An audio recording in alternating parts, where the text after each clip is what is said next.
Hi, cat. Come and get some mango, baby.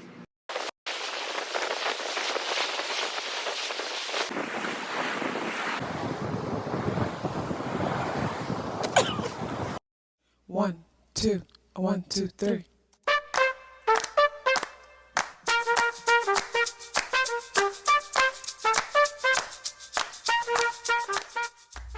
Self-awareness is a superpower.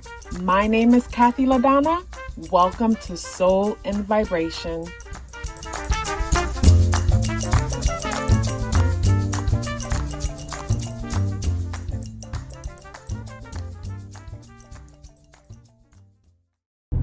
I hope the free thinkers are doing well. And if you are not doing well, I'm happy to remind you that you are the most powerful person that you know. You are the most powerful person that you know because only you can create your reality. So I wanted to talk to you guys about how we sabotage ourselves because we are so worried about what other people will think. And as empaths, it's like, before I even get into that, yesterday I had a meetup with everybody in Patreon. We meet once a month, the last Sunday in every month at 11 a.m. And you know, basically I had an experience on the day of the full moon, and I think the full moon was the 23rd, which was a Friday.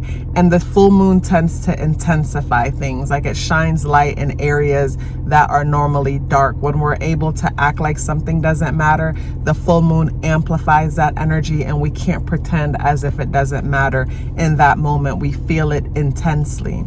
And the day of the full moon, I had an experience, and I felt that experience so intense, and I couldn't understand why I was feeling the way I was feeling. It's like basically I felt myself feeling so paralyzed with fear, wondering what other people were gonna think based on, you know, how I'm living my life and the experiences that I'm having.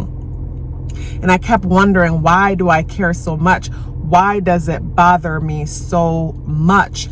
And it's like after I'm driving and I'm reflecting and I realize why it bothered the way it did. Because as empaths, and you know, some people probably don't even identify as empath because for whatever reason, you know, you probably think, you know, you probably see it in a way that's so magical and different, and don't put yourself in that category, when in all reality, as humans, like, you know, if we step away from our human side, our physical form, we're made up of energy, and as energetic beings we can feel each other's energy. It's just with us being so practical and being so much in our physical form, we tend to ignore how we feel. We're often criticized for our feelings, you know, always told what are the facts, and a fact is nothing but a collective agreement. Enough people coming together and agreeing to something is pretty much, you know, what we call facts.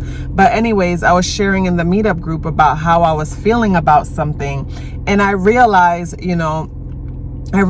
earlier that the reason why I felt, you know, the emotion so intense about, you know, what I was going through at the moment was because, like, as empaths, you know, like I was saying about empaths, and I drifted off for a second.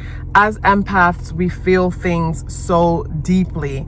And because we feel things so deeply, a lot of the times we limit ourselves because we know what other people will feel like based on our like basically, for example, as an empath, we tend to be people pleasers, and we are people pleasers because we feel what other people feel. So to protect ourselves from feeling the harsh emotions and energies that's going to be coming from the other person, we tend to limit ourselves all the time, most of the time, just so that we'll feel good. Like, as people pleasers, we want other people to feel good, so we'll feel good, because if they feel good, we feel good, and everything is all good.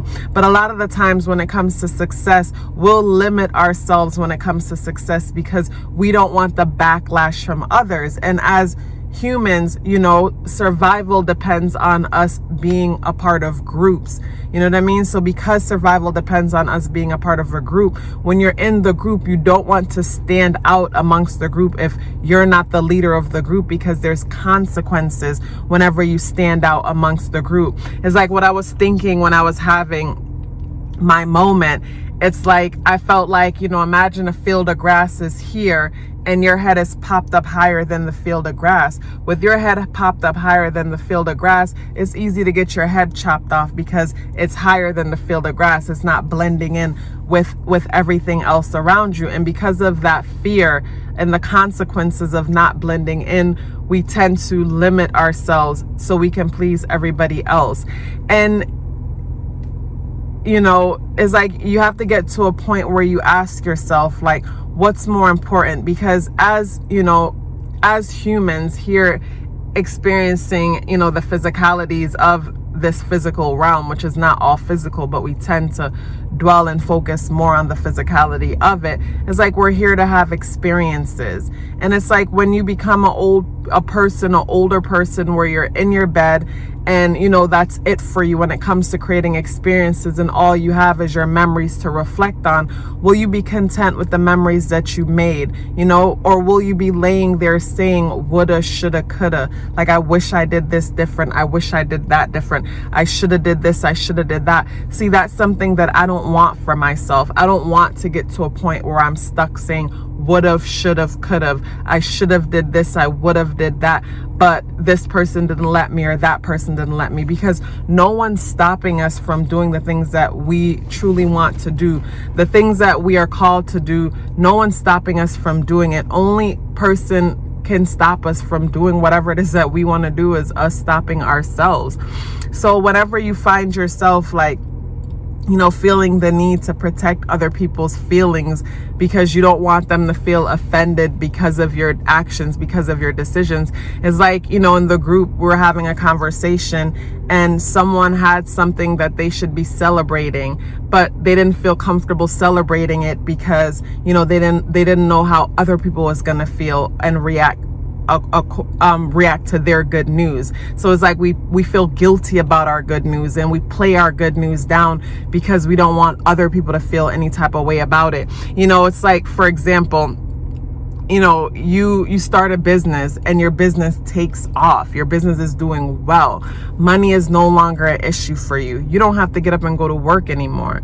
But, when you talk to your friends, you don't want to say, hey, I'm just here laying on the beach, drinking smoothies all day and just, watching the birds or whatever. It's like, it's going to feel uncomfortable to say that because your friend has to get up and go to work. Your friend has to take care of these responsibilities. Your friend still, has to, basically make certain decisions because money is a concern, money is a big part. So because of that, you limit yourself, you limit how you speak, you limit what you do when you're around certain people because you don't want to offend them. Because again, back to that whole empathic thing, you feel what other people feel. So because you feel what they feel, you don't want them to feel any way that's negative because you're going to feel it. But like, I was talking to my brother and I was sharing with him how I felt about certain things and how I always feel the need to play small and make myself small so that other people won't feel any type of way.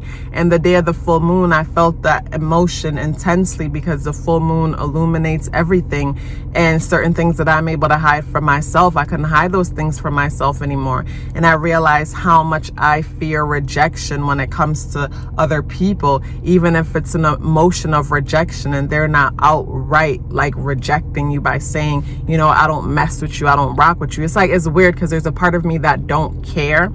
So it's like if I was to break it down in astrology, my Scorpio side doesn't care. My Aquarius in the 6th house doesn't care because I like my own time in my company anyways. But then that Virgo rising, Virgo ascendant that wants to please and make sure everybody is okay, like that part cares. So it's like, it's interesting to sit back and watch the different, the back and forth within myself where I'm bothered and unbothered at the same time. But, coming to the realization that, it's okay to like observe other people feeling ways that you don't want to feel and just feel the feeling and know that it's not your feeling. So it's like, once you realize that this emotion isn't mine, it doesn't have control or power, the control and power that it would have if you didn't know, so basically once you recognize, okay, this is this person's feeling, this is this person's emotions, and you detach from it, like allow people to feel how they feel but don't get to the point where you allow it to control your decisions. It's like you going to the family reunion, and on your way to the family reunion, you play things down because you don't want to offend anyone. You know, you don't want anyone to feel like you think you're better than them or whatever. It's, you know, standing out in that group situation again. But anyways, I was saying it to my brother, and my brother quoted Meek Mills to me, where I guess Meek Mills says something like, I'm not showing off on them, I'm motivating them. And I've heard something like that in a TD Jakes serum or something. Like, even though I'm not religious, I'm open to learning from anyone and anything. I'm open to a message wherever I can find one, get one. I'm always open to new perspective and inspiration. But basically, it's like, you know, I forgot his exact words, but when we share and communicate with each other and be open about the blessings and the rewards and things that come into our lives, we're actually inspiring and motivating the people around us, showing them that anything is possible and that they're capable of anything. Like, I remember when I lived in a certain place and I didn't see a lot of people who looked like me, you know, having things easily or whatever. After a while, it started to really mess with me, and I realized how important it is for us to, like, how much we relate to each other based on our appearance and things like that, and how it's important for us to be inspired by each other. You know, just me seeing you do something I've always wanted to do makes me know that it's possible for me, and that gives me the drive to go even harder. You know what I'm saying? Opposed to you trying to do something you've never seen anyone else do. And in a lot of our situations, it is that we want to create careers out of something that you've never seen someone else create a career out of, but it's all possible. Everything and anything is possible. And that's why it's important for you not to dim your light. Allow your light to shine bright and inspire others. And for the empaths out there, like, it sucks so much feeling things you don't want to feel, but allow yourself to feel what you feel, and just, you know, just know that it's not personal. Even when it feels personal, it's not personal. And don't allow the feelings that you feel from other people based on what they're going through, you know, because we've all been there where we've had limiting thoughts and limiting feelings when it comes to ourselves and how we see ourselves in the world. But all of that can pass. You know what I mean? The emotions and the energies pass. So it's important for us to not limit ourselves, not to play small because we're worried about what other people think, when maybe we are meant to inspire other people and show them that anything is possible, you know, just by us being an example. But I'm gonna stop ranting here and wrap this up. If you're still here with me, I would love to hear about it. Please let me know by dropping me a yellow heart in the comment box below. I would love to hear from you. Love yourself as if your life depended on it, because it does. Take care of yourself, and I look forward to seeing you in the next video.